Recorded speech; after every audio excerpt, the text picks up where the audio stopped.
Jason روئے نے پشاور زلمی کے خلاف 145 رنز کی شاندار اننگز کھیل کر نہ صرف کوئٹہ گلیڈیٹرز کو میچ جتوایا بلکہ تاریخ کا سب سے بڑا اور انوکھا ریکارڈ بھی قائم کیا، جس کے بعد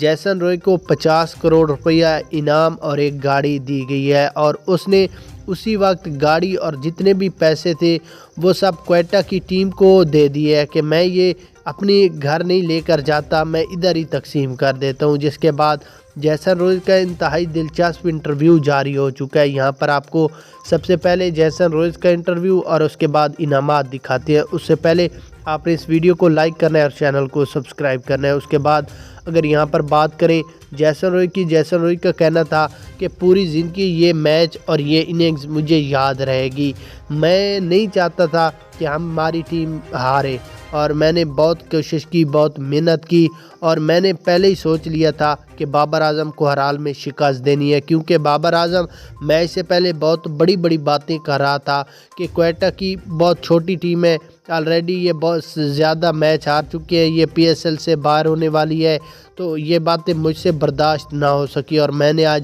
اتنی محنت کی، اتنی لگن کے ساتھ کھیلا کہ نہ صرف میں نے عبرتناک شکست دی بلکہ ایک ریکارڈ بھی قائم کیا۔ اور اس جیسن روئے کا انٹرویو میں یہ بھی کہنا تھا کہ اب بابر اعظم بھی مان گئی ہے کہ جیسن روئے نے میچ کو ایک ہی وقت میچ کا پاسا پلٹ دیا، افسوس کہ ہم میچ ہار گئے ہیں۔ اس کے بعد جیسن روئے کا مزید انٹرویو میں یہ بھی کہنا تھا کہ ہماری ٹیم تھوڑی سی کمزور تھی جس کی وجہ سے ہم پہلے ہار کا سامنا کرنا پڑا، اب ہماری ٹیم فٹ ہو چکی ہے، اب ہم کوئی بھی میچ نہیں ہاریں گے، سارے میچ جیتیں گے۔ اس کے بعد بابر اعظم کا انٹرویو میں کہنا تھا کہ ہمارا جیتا ہوا میچ تھا 240 رن، پی ایس ایل کا سب سے بڑا ٹارگٹ ہے، اور پہلی میں نے سنچری لگائی تھی، میں اتنی امید اور اتنی خوش تھا، اتنا کہ میں آپ کو بتا بھی نہیں سکتا جب میں نے سنچری لگائی کہ میرا ایک ریکارڈ قائم کرے گا اور کوئٹہ کی چھوٹی ٹیم ہے ان کو عبرتناک شکست دیں گے، مگر یہ نہیں پتہ تھا کہ میچ کا ایک وقت پاسا بھی پلٹ جاتا۔ خیر کوئی بات نہیں، کوئٹہ نے محنت کی